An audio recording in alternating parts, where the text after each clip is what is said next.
Solo player ka ba? Gusto mo bang mag-win streak kahit solo player ka lang? Pwes tuturuan kita kung paano. Ganito yung madalas kong ginagawa kapag nagsosolo lang ako. Share ko lang sa inyo yung napaka-effective na ginagawa ko pag solo lang ako. Etong game na ito yung example guys. Una sa lahat, pagka-enter ko pa lang, nagtitiwala na agad ako sa mga kampi ko. Nag-show agad ako ng hero ko guys para alam nila yung ipipick ko. Then pinapashow ko rin sila para alam ko mag-adjust ako.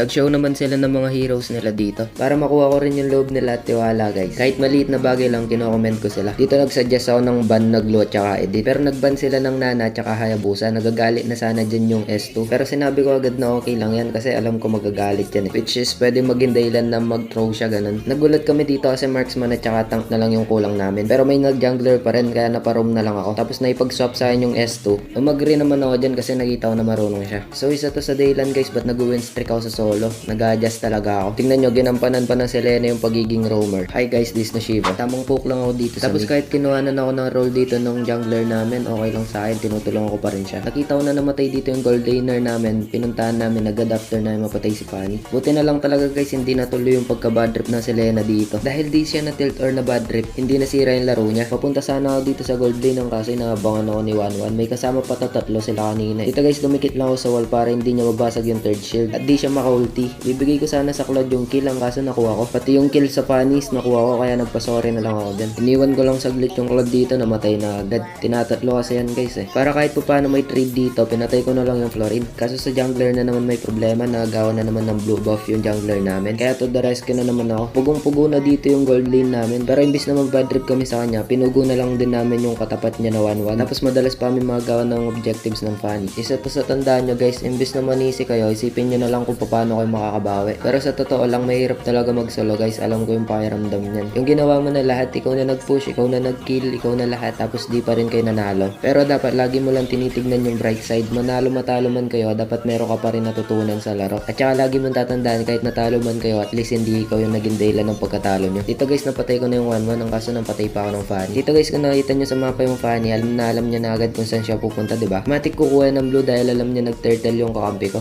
Ayun, tama nga ako na nagbublo yung Fanny. Mapapatay namin siya dyan. Isa din yan sa dahilan guys ba't napapagkamalan ng map hacker. Dahil sa pagkaroon ko ng map awareness na nagpapadali sa pagpapredict lalo na pag nakaselena ka.